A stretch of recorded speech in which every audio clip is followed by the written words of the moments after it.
Uh, Good evening for the second time. Now easily, I think we can start.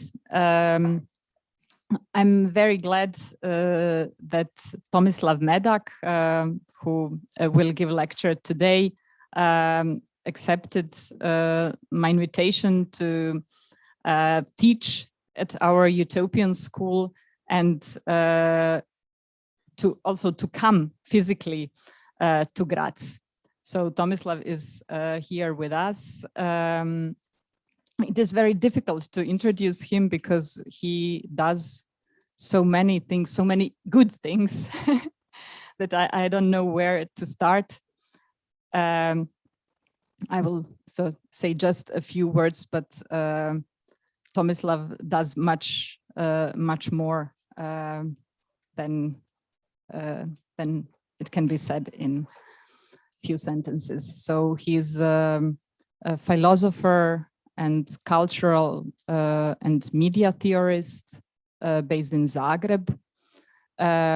He is also activist, one of the founders of a social and cultural center, Mama, at Zagreb.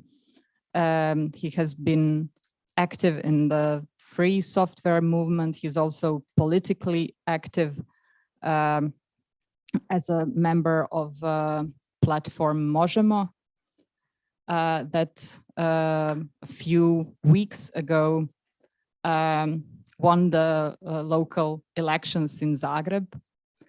And Tomislav is also active as a performance artist and director. So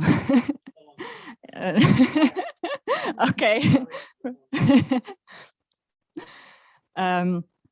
Recently, he has been involved in two projects that are maybe of particular interest for our topics here in Grazotopia.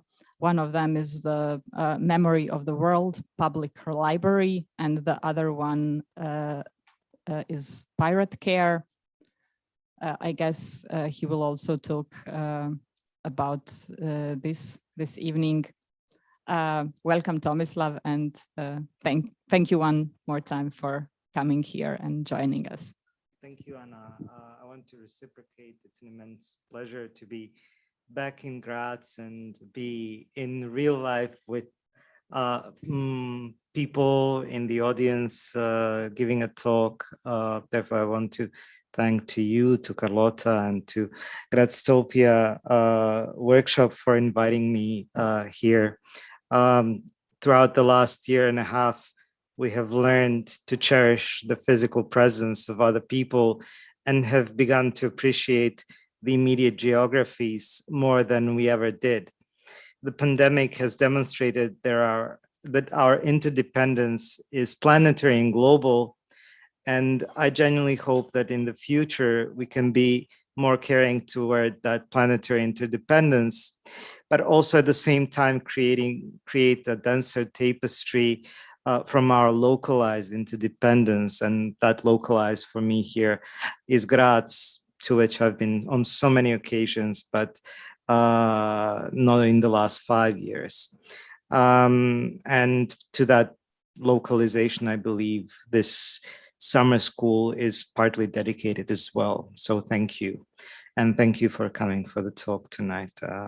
It's an immense pleasure. In tonight's talk, I will discuss how can we read the future consequences of the radical crisis of care that we have faced and still continue to face in the present coronavirus pandemic. This I will explore from the perspective of Pirate Care, a project that Valeria Graziano, Marcel Mars, and I have convened 3 years ago. I will introduce the practices of Pirate Care, discuss how community care organizing in the pandemic has filled the gap of care, which is structural in its character, yet how it failed to politicize and contest the larger realignments in the provision of care, driven by forces of private provision of care, venture capital, and intellectual property. These are all not utopian moments at all. They are dark and discouraging, but they also provide indications of how we can conceive of real utopias of care, where the care in the community and public care provision are built in a just and mutually sustaining way.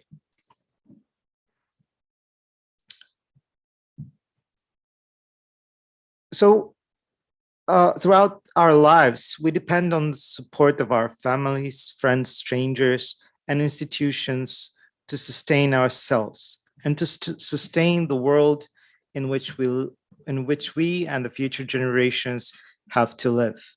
That interdependency of humans and non-human nature in social and ecological reproduction defines the relations of care, and the effort to sustain those relations defines the labor of care. I'm here providing two definitions, canonical definitions, or explanations of what the political notion of care might be. One is truly anthropological from Joan Tronto and Bernice Fisher. In the most general sense, care is a species activity that includes everything we do to maintain, continue, and repair our world so that we may live in it as well as possible. That world includes our bodies, ourselves, and our environment, all of which we seek to interweave in a complex, life-sustaining web. And then another gloss on what care means to the society of work by late David Graeber, who in his Caring Too Much, That's the Curse of the Working Class, has noted, if you think about it, is this not what life is basically about? Human beings are projects of mutual creation. Most of the work we do is on each other. The working classes just do it a disproportionate share. They are the caring classes and always have been. So much what defines the political notion of care. And to define what we mean by pirate care, Valeria, Marcel, and I, pirate care was convened with the objective to map and connect collective practices that are emerging in response to the neoliberal crisis of care. A convergence of processes that include austerity cuts to welfare, the rollout of workfare, the attack on reproductive rights, and criminalization of migration that have denied that vital support that is care to many. Against this background of financialized global capitalism, over the last decade, we have witnessed a growing wave of mobilizations around care, addressing a number of fundamental needs. For instance, the recent Docs Not Cops campaign in the UK, with doctors and medical staff refusing to carry out documents check on migrant patients. The growing resistance to homelessness via the reappropriation of houses left empty by speculators, like in the case of La Paz in Spain. The defiance to legislation making homelessness illegal, such as was Hungary's ban on rough sleeping, passed in October of 2018. The civilian search and rescue ships, such as those operated by Sea-Watch, that defy the criminalization of NGOs active in the Mediterranean and conducting search and rescue operations there. These practices do not only push back against the legal repression of vulnerable people, but also against the institutional negligence of care systems. For instance, in Greece, a growing number of grassroots clinics was set up by the Solidarity movement to respond to the draconian cuts to public services in the aftermath of 2018 crisis, providing medical attention to those without private insurance and good medical coverage. In Italy, precarious parents without recourse to public childcare are organizing their own pirate kindergartens, such as in the case of Sopra Sotto Kindergarten in Milan. In Spain, the feminists around the collective Ginepunk developed a toolkit for gynecological self-diagnosis to allow all those excluded from reproductive health services, such as trans women, drug users, or sex workers, to perform basic checks on their own bodies. Meanwhile, the collective Women on Waves has been providing safe contraceptive and abortion options to women in countries where these are not available, at times using boats harbored in international waters like veritable care pirates. Or in the case of our own work, Marcel's and mine, around shadow libraries, to liberate knowledge where access is denied to public libraries, as in the case of various shadow libraries, Memory of the World being just one, but that also includes most prominently Science Hub. I think there are small technical issues. Sorry, I'm sorry. But it works well here, but for the stream we have a problem because we don't see you, we only see the video of the room. So, but maybe I think now I'm. Should I shift there? What should I do? Let's wait. Okay, you're not missing out on much, no? So, just a gray bearded guy sitting in a corner. But crucially for us, these old practices share a willingness to also openly disobey laws and executive orders whenever these stand in the way of safety and solidarity, and to politicize that disobedience in order to contest the status quo. That disobedience and that politicization is what defines them as pirate care.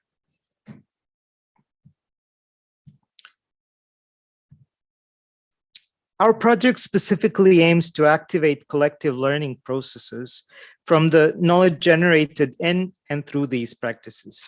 In this, we have been inspired by the phenomenon of #syllabi, that is, crowdsourced online syllabi created by social justice movements in response to situations of intense antagonism, such as #Ferguson syllabus, which was created in response to the police killing of Michael Brown and collecting various references for teaching in schools on structural racism and police violence. Or gaming and feminism syllables created in response to the Gamergate harassment campaign against the feminist computer game writers. Or #Standing Rock syllables created in response to the Lakota/Dakota/Nakota Nation standoff against the Dakota Access Pipeline project. We have written about this phenomenon in our article, Learning from #syllabus. Building on that reflection, we have set out to develop a radical pedagogy approach that would help social justice initiatives write online syllabi of their own, and to do so in a technological framework, which we have subsequently titled Sandpoints, that would enable the syllabi, as well as the collections of texts that accompany them, that are referenced in them, to be collectively created, easily preserved, and maintained independently from large digital platforms. The first such example, the instantiation of such a syllabus, is our Pirate Care syllabus.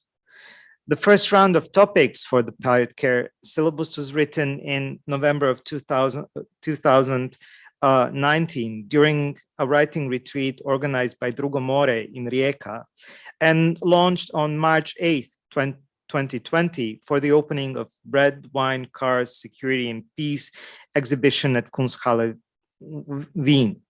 As you can see maybe in the background, the syllabus and expanding work in progress, something that we still continue to work on, includes topics on criminalization of solidarity, sea rescue and care, common care work and childcare, housing struggles, psychosocial autonomy, a peer-to-peer social technology of healthcare, community safety from racialized policing, trans-feminist hacking, gender equality in tech milieus, politicizing digital piracy, and so on and so forth.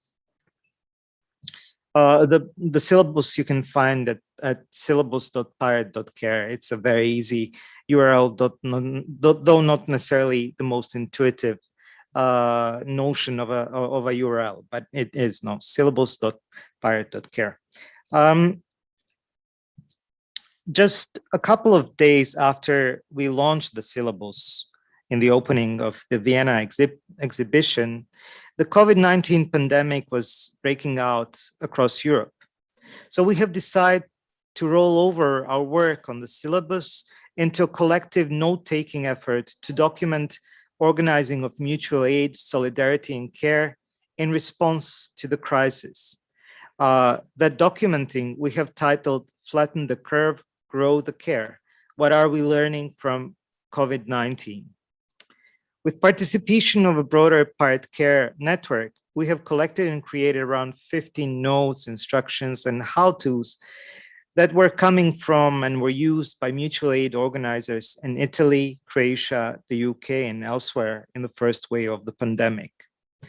The notes included information on how to assist people in home isolation or organize solidarity kitchen, on reproductive rights, home violence or domestic violence, and childcare in the quarantine, on mutual aid models for the jobless, for instance, sex workers, write-ups on the implication of the pandemic on disability, environmentalism, and technology.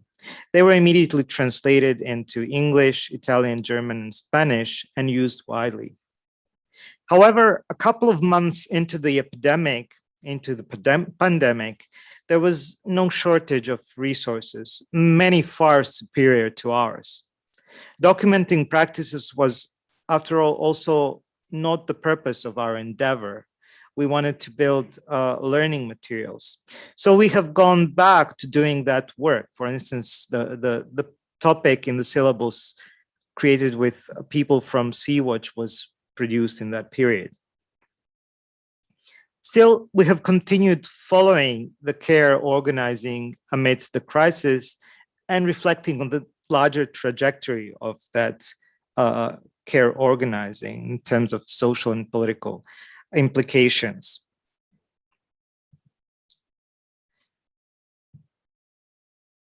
The COVID-19 pandemic has made many of the pre-existing contradictions of social and ecological reproduction under financialized global capitalism just more apparent. Let's quickly look at what those are. First, caring is not intrinsically nice. Care work always involves power relations and processes of discipline, exclusion, and harm. It is a necessary and skilled form of labor that is shouldered by workers, mostly unwaged women and migrants, or unwaged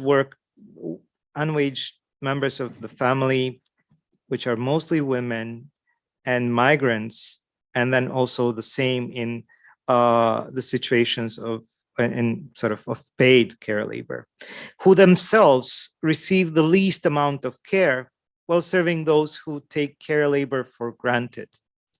Reciprocity and solidarity in care work are not implied. The famous graph, so flatten the curve graph, in the title represents two curves standing for higher or lower rates of contagion. Maybe I should bring it back. And an unspecified healthcare capacity represented as a straight line that the ideal pandemic curve should not breach. So the level of infection should stay under that level of capacity. However, that straight line depicts the decline of society's capacity for care under the relentless neoliberalization and criminalization of care. And it also depicts the uneven distribution of care and care capacity, which was until the pandemic only visible on one side of the class, gender, and race divide. But in the pandemic, it suddenly detonated as a generalized social fact. 3, now that we know much more about the social etiology of the coronavirus, it is clear that those who were in the front line, you can see in the background graph representing people of color working in the front line in the US. Now, it is clear that those who were in the front line and on whom societies depend for provision of care and reproductive labor, those who had no choice in the pandemic but to go to work, and who were the hardest hit by the epidemic and will continue to remain, in that sense, the most exposed. They will remain on their side of the class, gender, and race divide.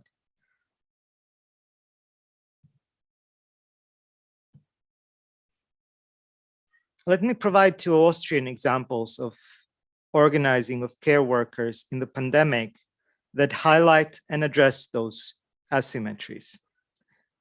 First one is DREPT. DREPT is a self-organized initiative of East European live-in care workers in Austria. And it was founded in 2020 to protect caregivers from exploitation and abuse. The initiative provides counseling, crisis support, and political advocacy for caregivers who are nominally self-employed in Austria, but in reality are recruited and dependent on employment agencies, making them ineligible for trade union representation, minimum wage agreements, paid vacation, or sick leave. DREPT argues that if caregivers were entitled to full protection under labor law, the entire system of elderly care would no longer be financially sustainable, and that this makes agencies, the state, and the bulk of Austrian society complicit in their exploitation. Amid the pandemic, the initiative has built a Facebook community of over 10,000 followers and organized in real life protests. Applause is not enough, employment now, demanding proper employment status and protection for care workers. The second example is saisonnieri. I think that would be the proper pronunciation. Maybe some of you know better.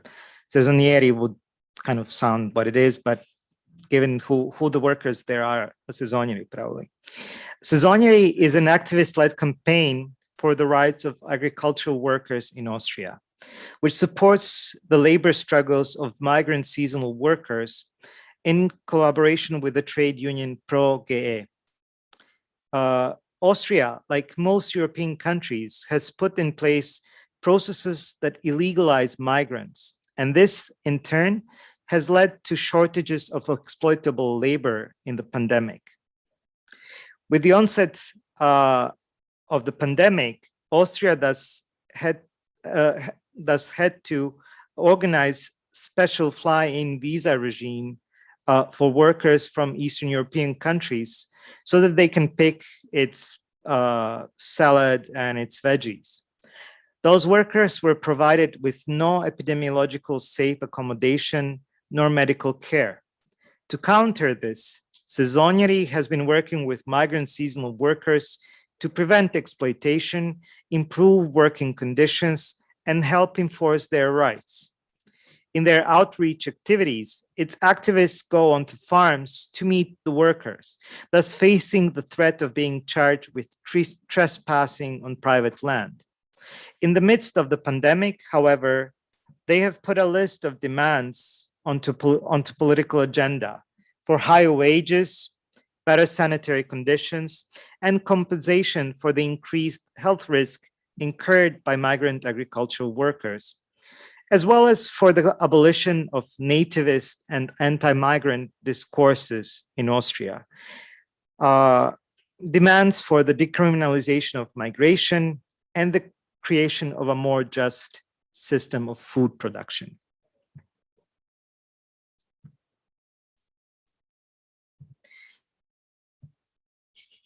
The immediate consequences of the pandemic were hard to read at its onset.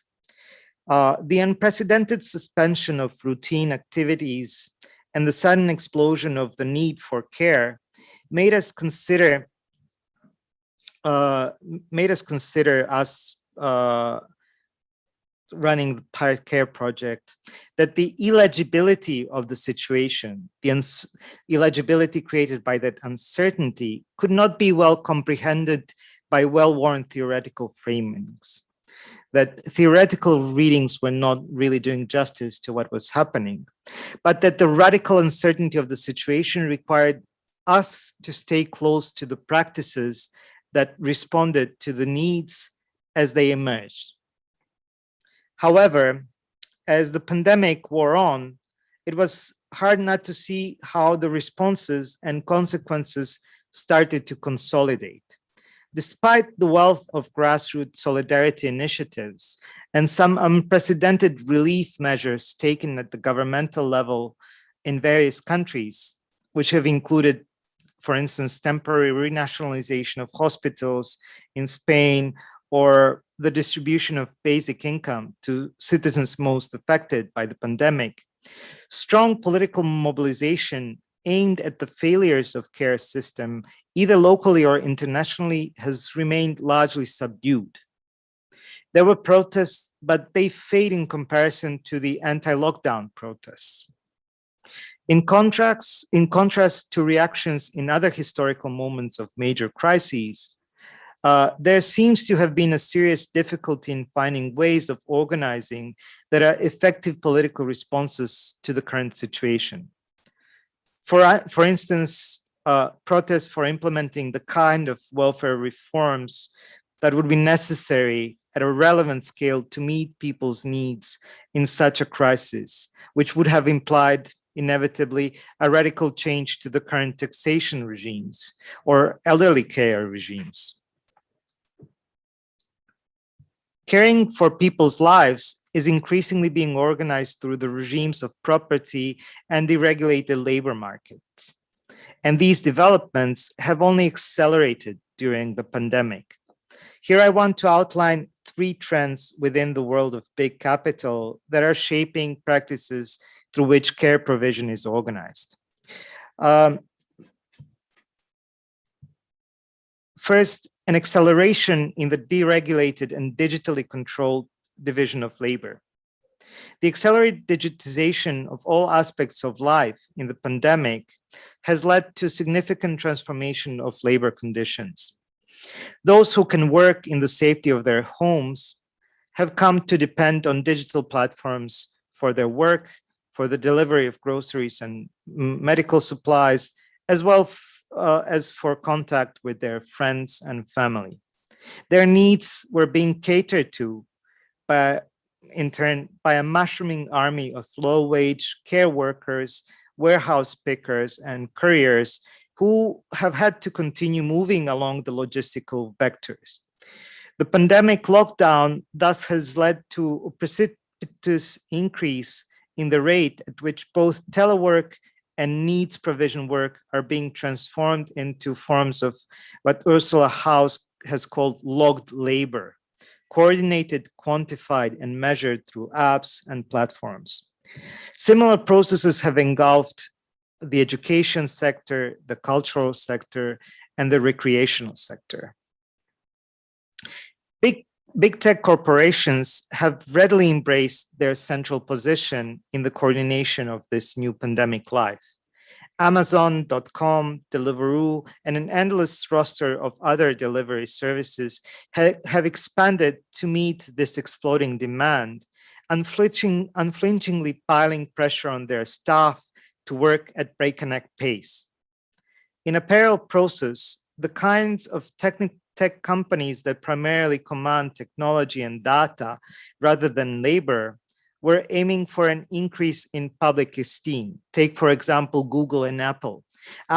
Google and Apple could thus claim a role of benevolent public health advocates, creating a privacy-preserving contact tracing protocol and regularly releasing community mobility reports to monitor the effect of lockdown measures. Meanwhile, Zoom, WhatsApp, and other communication services were determining our capacity to work, socialize, and organize.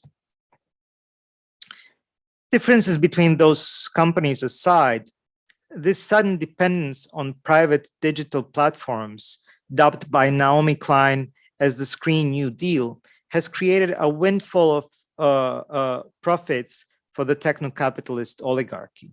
The financial markets, awash with money that had nowhere to be invested amid the largest global economic contraction since the Second World War, have also secured fantastic increases in their wealth. All of these companies will emerge from the current crisis ready to exert an inordinate impact on the future direction of social development, and will be able to continue with their colonization of large parts of the provision and care economy. Just a second. So, second process is marketization of healthcare provision. Healthcare systems in many countries had already been deliberately disaggregated. High-value treatments had been privatized, and private clinics had been allowed to extract high returns from those high-value treatments, while public healthcare systems were tasked with basic healthcare provision and disease prevention, areas that were constantly underfunded and under-resourced. With governments ignoring the warnings of scientists that an epidemic of this kind was only a matter of time, the capacity to produce medical supplies and conduct epidemiological responses in the face of such an emergency had been severely undercut over the years. Thus, governments found themselves fully dependent on the private sector for the speedy delivery of protection equipment or test and trace procedures. The retreat from the public provision is widespread, but it is arguably best evidenced in the field of high-tech medicines, where the domination of big pharma, together with a slow but an ongoing process of divestment from public research and development, has led to reduced capacity for the production of medicines that could address public health concerns such as a pandemic. The first COVID-19 vaccines were thus developed by venture capitalized private research startups.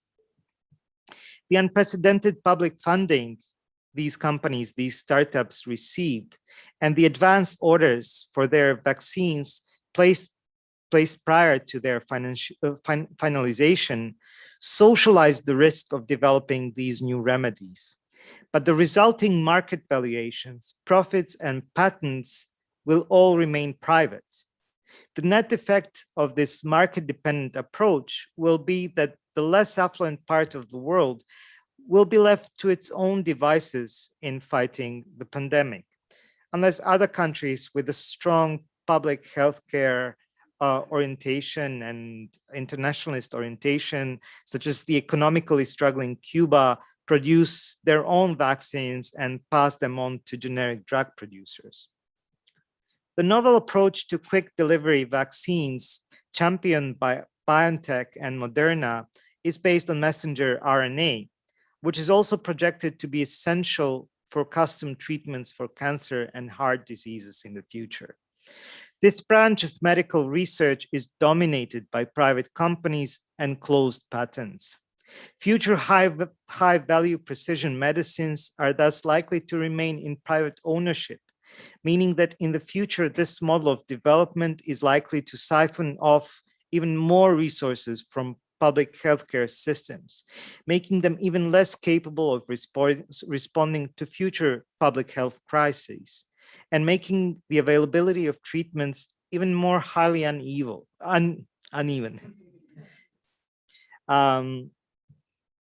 Third, what these two processes share is that they are part of accelerated conversion of care provision into assets. That is a specific kind of private property that focuses on profits from the rising values of financial instruments. This is part of the wider trend toward financialization of ever larger categories of provision of goods and services, and it creates the basis for financial capital to exert control over the future development of large swaths of social systems without necessarily holding direct ownership or responsibility for them. Essential care provisions such as health, assistance for the elderly, housing, education, and so on and so forth, are being increasingly assetized, while at the same time, the pensions, health insurance, and savings of many ordinary people have come to depend on the income generated by the same process of assetization. Assetization is thus progressively locking in ever larger numbers of people into a trend in social development that will create even more radically segregated societies while expropriating us from our very capacity to share, to democratically shape the future. I'm closely coming to the end, so I know I'm around half an hour now, so I'll finish soon. The wave of community-driven organizing we witnessed with the onset of the pandemic was geared toward filling the gaps created by insufficient capacity, bureaucratic negligence, and deliberate exclusion across the institutional landscape of care provision. Such organizing is, however, situated and localized, while the mechanisms driving the development of contemporary institutional landscape of care provision are structural and global. Assetization creates self-reinforcing mechanisms that seriously limit the future possibilities for institutional transformation and preempt any change of direction toward more socialized and responsive care provision. In the absence of other means to mobilize around the future of care provision, it is thus urgent that laws that support imperial process of assetization and the intensification of an unequal division of labor are disobeyed and politicized. However, in the long run, the interdependence has to become the central theme in organizing social and economic institutions. We depend on the care work of others, and they have to receive enough care in return. Our well-being depends centrally on teachers, nurses, carers, cleaners, bus drivers, and farm pickers, as well as on the unpaid labor of care workers who are mostly our friends, our family, and strangers. Also, the health of human societies depends on the health of wild animals and their ecosystems. Economy is embedded in and dependent on the society, and the society is embedded in and dependent on the planetary ecosystems. Those are the lessons of the pandemic, at least.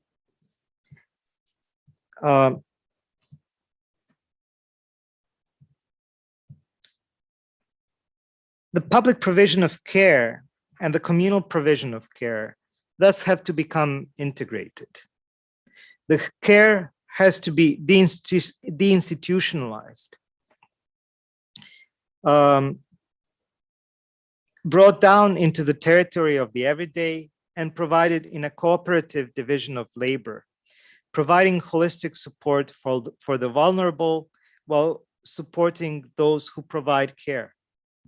Such commoning of the system of care provision has already been successfully attempted. For instance, in the Trieste model of mental health care provision, and such models have to be expanded. Irrespective of their position in the division of labor, no matter whether unwaged, invisibilized, or precarious, all members of society should be entitled to basic security of food, housing, healthcare, and education. Universal basic services have to be universal to everyone, particularly those who provide those services. The long-term provision for those social needs should be untied from the mechanisms of financialization, assetization, and the extraction of value. Only then will we see an expansion and not simply an optimization of capacity that has led to the warehousing of the elderly, for instance. The development of COVID-19 vaccines has ex negativo demonstrated the import of open innovation. The closed patented innovation process in developing COVID-19 vaccines has resulted in difficulties to produce vaccines at scale. Many vaccine producers struggled to advance quickly enough in their development and would have benefited from sharing of discoveries and patents. On the other hand, once the first vaccines were out, vaccine plants that had no license to produce simply stood idle, while those that did struggled to produce enough of vaccines. This model of technological development has resulted in a slow rollout of vaccines with a negative effect on the global population in general. So I would say that these four elements create sort of a small initial program of what communization or communalization of care provision might be in the future, sort of a real utopia of care starting from where we are and where we are in this pandemic. So I wish to finish on this note and thank you for your patience and apologies for being a little bit over time.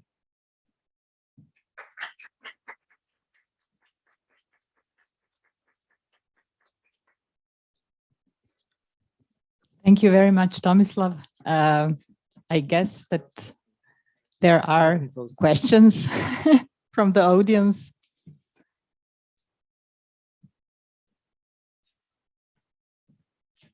So is there anyone who would?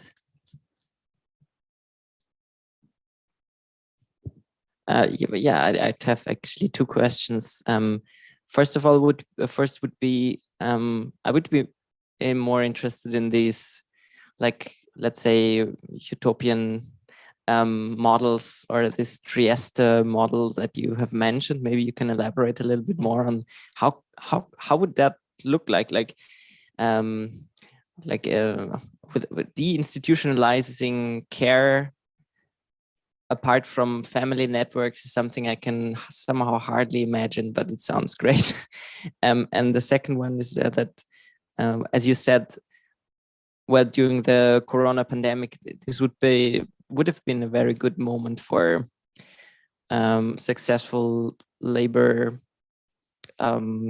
struggles, or this kind of that. Well, there was the discourse was there and the attention was there, and but it didn't really work out. And do you have any ideas why this wasn't so successful as it could have been? I think the reasons are obvious. Know that there were limitations on freedom of congregation. I don't know what's the exact term. So you couldn't easily build mass protests. That's one reason. And the other reason was that there was expansionary action by governments to stave off the immediate effects of the economic fallout of the pandemic, of the lockdowns. And both elements produced both a situation of bargaining and the motivation of mobilization, because people felt that there is a risk of congregating a huge number of people to make demands. So I think those two reasons are primary reasons why we haven't seen enough of organizing. The question is, what do we do as we emerge from the pandemic? How do we set the frame for understanding what unfolded and what's to follow? And I think that momentum that didn't happen during the pandemic should happen at that exact moment, because we have seen what expansionary social policy can do. Like, people are emerging from this crisis in a relatively stable social and economic situation, unlike the crisis of 2008. It's hard to compare, no, but from what it seems now, when you look at what's happening, that many people are refusing to work at low wage because they had a relatively stable situation for at least a period of time. They weren't hard hit by because there was also response to the rent crisis. They weren't the hardest hit through that. I mean, in some parts of the world, obviously, we need to specify which, but just looking at it globally, it's clear that there are clear lessons to be, and there are sort of important lessons to be drawn from that situation. And I think as we emerge from this, we need to press those lessons. Another is, for me, intellectual property rights. That this type of rollout of vaccines, which is celebrated as a success, is a very limited success. And it needs to be reassessed. There was recently a call even by the US president to lift patents on COVID vaccines, and there was huge pushback, particularly by European Union and Germany, first and foremost, for obvious reasons. But that was an opening. There was no mobilization at scale relevant enough to sustain that agenda. So that's a missed moment. I can't really assess all the aspects of that missed moment, but obviously these are openings that now need to be assessed. And one huge is also like, how do we organize care moving on into the future, particularly care for the elderly? For European societies, it's a burning issue of aging population. And in many places, large nursery homes, large retirement homes have proven to be inadequate in many ways. They weren't able to provide sort of the basic support that elderly people needed. I have an aunt that has spent now a year and a half in an elderly home, and she's fully disoriented. You can see that she has clarity of mind, but her dream time and her real life time have just collapsed, and she's fully disoriented. So there's an exploding mental health crisis, I think, for many people who are in homes. So we need to rethink how do we sustain an aging population in a care system that is better, which doesn't necessarily mean that people have to stay in their homes, though sometimes that's the easiest bit. But the risk there is that the work falls onto either the family or migrant cheap labor. And are the women in the families usually? Yeah, usually, daughters or sisters, or that's the most common example.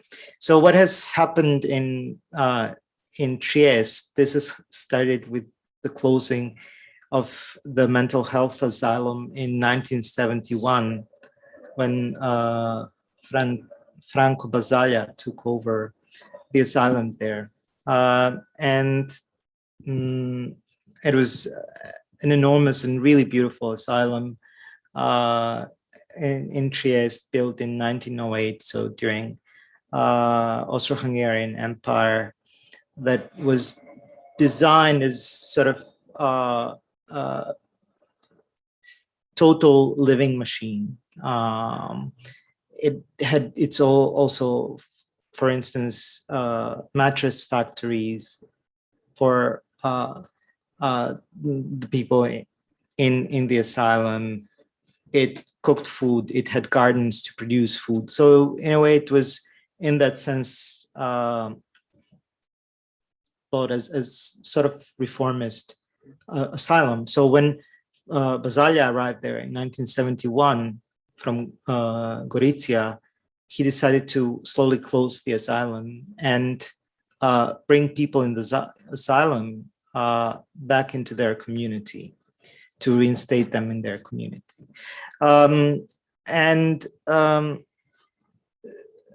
Since his in 1979 he left Trieste, having done a lot of work, but after that people who have followed in his footsteps have reformed a care provision system in Trieste. So anybody who has mental health problems, they're not put in an institution, but they try to help them first from where they are in their micro area. They have city divided into micro areas of 1,000 to 2,000 people. And in each of those micro areas, there is one place that is open to everyone, run by one expert worker, usually mental health worker, but can be also social worker, and a number of volunteers. And as soon as they are approached by a person, they can refer that person to one of the 4 district coordinations that try to coordinate healthcare, mental health care, social security for people in need of care. And to each person in need, they don't just let them go from each of those services to receive some care, but any of the social services, healthcare, mental health care workers can start working with that person to define what the totality of their needs is, and then can draw, there is a budget for each person in need of care, in a way, to organize services with a number of social care cooperatives that exist in Trieste, so that they could continue living in their community. And there's a lot of adaptation obviously necessary for each person, but it doesn't start from placing a person in an institution and then trying to address their predicament, but starting from where they are and answering their predicament. I think this was hugely successful in Trieste, and places elsewhere have tried to transpose that model more or less successfully. But I think kind of that's the way to go. You see person as an integral person in need of various forms of care, and then you think how you can organize more or less of one or another type of care. So if somebody's an elderly person and suddenly they become less mobile, it's an afflicting condition. It's not a grave condition. No, like maybe you just need mobility aids and you need adaptation of your home, but you can still continue living in sort of in the tapestry of your everyday life. But if you're immediately moved to an institution, a lot of that tapestry becomes torn, and then it's harder to start there. No, like so that is the model there in short, and I feel that that allows for a lot. That doesn't mean that we shouldn't have collective living, but sometimes it's hard to organize collective living. Not easy for people who live alone or live with their families to move into collective living. So it's a situation that needs to be negotiated and built. So those people need to also own that situation to a degree. Thank you, Tomislav. More questions?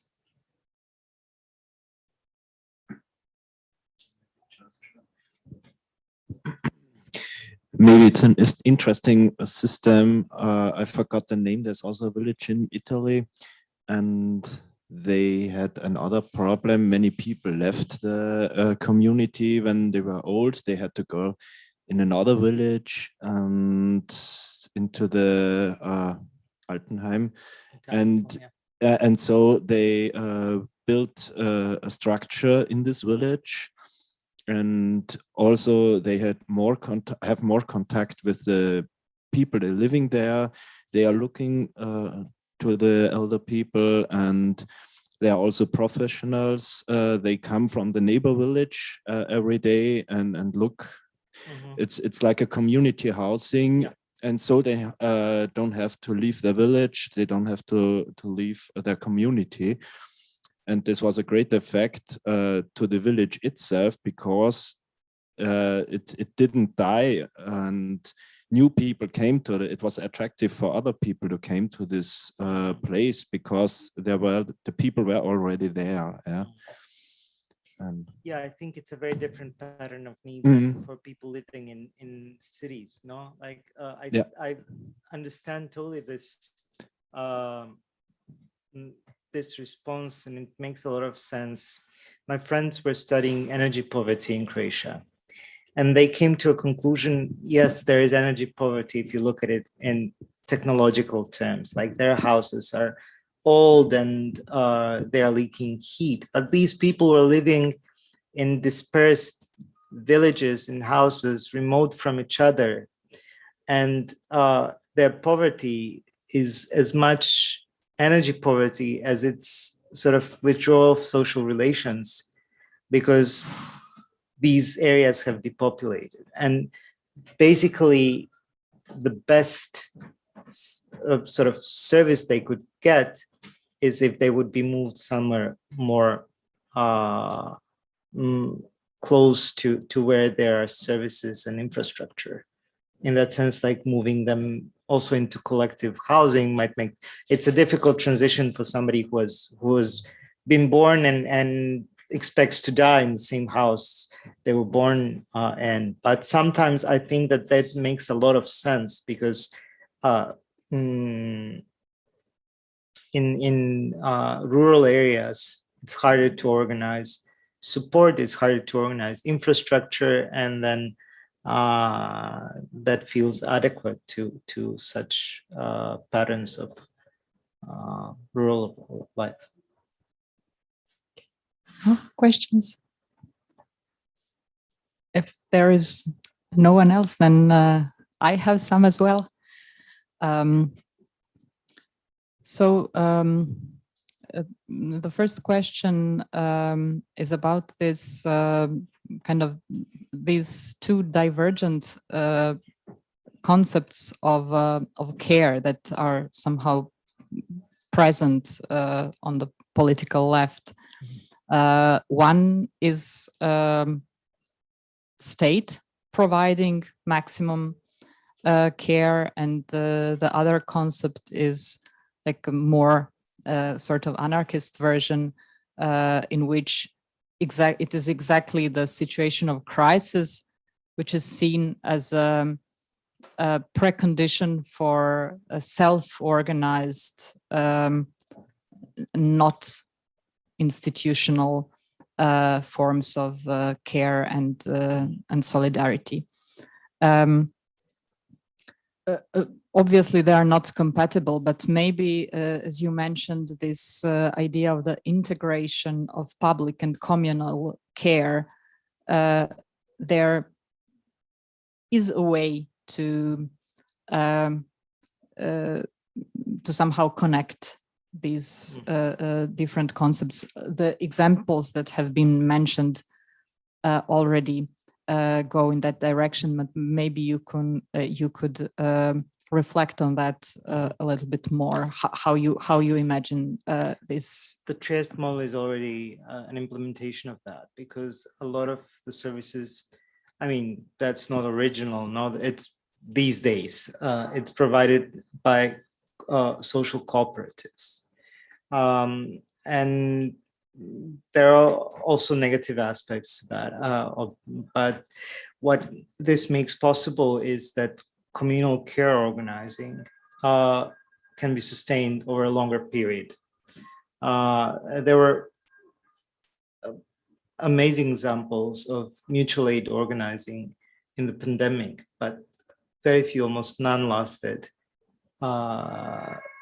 more than half a year or a year. For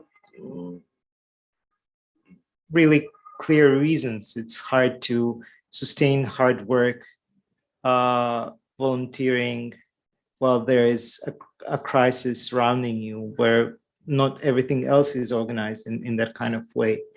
So you are basically filling a gap, and you shouldn't be filling that gap, I feel. So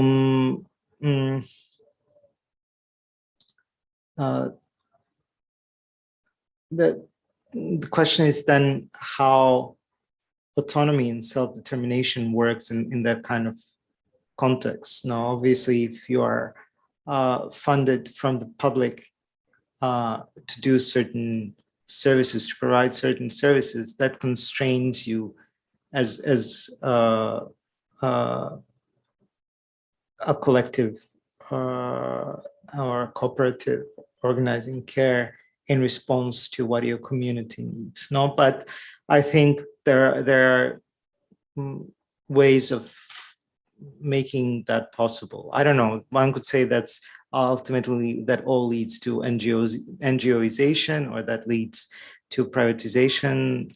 It's hard, to find an ideal model, but I think it's also something that needs to be experimented with, because I feel that if there is a lesson to be learned from the last year and a half is really hard, long periods to organize for. Thanks. And I also have another question, which is about the concept of ascetization of care that you mentioned. So ascetization is kind of concept that people who are not from the field of economy probably don't understand. So if you could clarify it a little bit more and maybe give an example of it, and then also give an example of kind of pirate actions that you mentioned that directed against this ascetization, or how could we oppose it? I think this trend has been most prominent in housing provision, where a lot of housing has been sort of packaged as a financial product, sort of into companies, and then the bonds or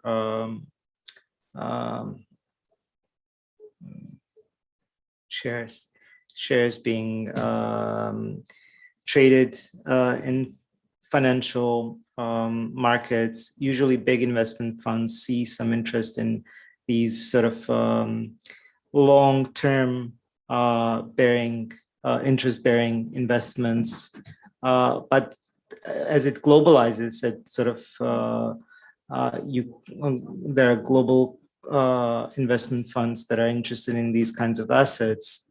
You have a dynamic which is no longer the community building a resource to manage its needs. It's being highly mediated by the markets, and often enough, these funds are managing some people's retirement funds and some people's healthcare insurance. So there is a tie-in there, but the problem is that there is so many steps of mediation that are market driven that they have negative effects on how ultimately certain resources provided and what terms, and because in a way shareholder value obtains in the end. No, and that is also happening not everywhere, but in some places with retirement homes that are managed by companies, or even hospitals that are managed by companies.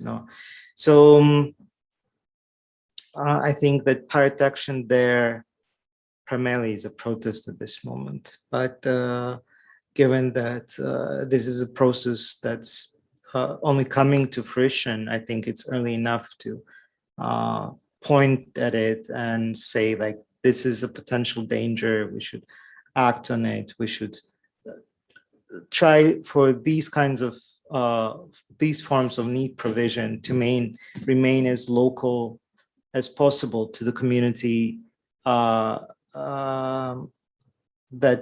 needs that care, that needs those systems of provision for its needs, and that it has some democratic say in how these systems are run and what their social cost is, and so on and so forth. Thank you. Yeah, I wanted to say thank you for the talk, because it was, for me, it was a very good, let's say, integration of many different aspects, and for someone who is not an expert in this field, that was really excellent. I have a question which is maybe marginal, but since it is called, or the beginning was pirate care, and you spoke about the syllabus. Could you say a bit more about the importance of, let's say, digital media, software content in this movement? Is that essential, and is there something different, let's say, to older approaches? So our desire to create learning materials is not so essential to what pirate care is all about. It was more, we want to give visibility and connect various initiatives of pirate care, and the tools that we had was pedagogy and software. So that's how it came about. We were, as I said, interested in how social justice movements respond in situations of antagonism these days, particularly as many people involved in social justice movements are themselves have a background in education, And I mentioned the Ferguson syllabus. It was initiated by Marcia Chatelain, a professor of history in Ferguson.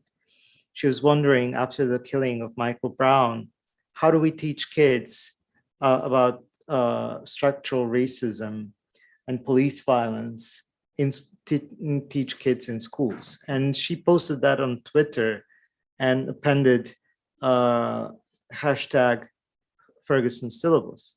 And people would just add references, which would create a resource, but that resource is relatively unstructured and ephemeral. It depends, depends on Twitter, essentially. And that's common in social justice movements, that you, in the spur of the moment, create a great resource. But as soon as the attention is no longer there, you move on, and then there is nobody there to update Python on your server, or somebody has updated Python but hasn't updated your WordPress installation, and whoops, it's gone, it no longer exists. So our approach to that was that we are writing it in a framework that produces so-called static website, which is vanilla HTML. And basically, once you have a resource in that format, you can easily preserve it. You can just copy it to another server and it will work there. There's nothing you need in terms of dependencies on other software on that server. It's just HTML, which can be interpreted by any browser. So that was kind of our motivation, how to bring in some of the librarian habits that we've developed around memory of the world into around pirate libraries, into how social justice movements create their learning materials, how they can be made sort of preserved, how they can be preserved and easily maintained. But for some part care organizing, obviously digitality and technology are important and significant elements of their work. Technology, for instance, for Sea-Watch is essential. No, they operate ships, and that's a large piece of technology that you have to have sort of expert knowledge to command. But they also operate huge campaigns, which set the agenda and also make fundraising possible that keeps that large infrastructural technology operational, and so on and so forth. So I think that's one example. Maybe to give you another example, we have been working with a collective called Power Makes Us Sick, who work in healthcare support within insurrectionist communities. So people who don't go to hospital necessarily, but need assistance and help, modeled very much on solidarity clinics in Greece. And they are dispersed across the world. Some of them are in Olympia and Washington, some of them are in Berlin, some of them are in London, and they've been producing for a long while various manuals that give you sort of instructions how to address things like mental health crisis, provision of reproductive health care to trans people, or this or that. No, like, and obviously technology makes that possible in many ways, but it's very simple technology, and we also like very simple technology because it's accessible and it can be maintained in the long run very easily. It doesn't require. I think Ulrich Beck said that, is it, or a German sociologist, a system theorist, said that technological systems break, so the heroes of our age are those who can fix them, fixers. Yeah. So maybe we end here.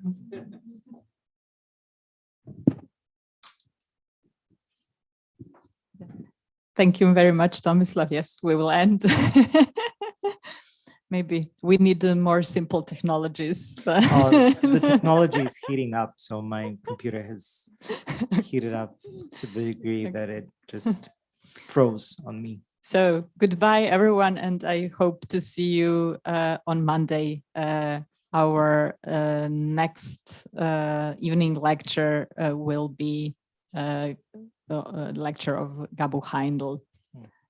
So hope to see you soon, and enjoy the rest of the weekend. Goodbye.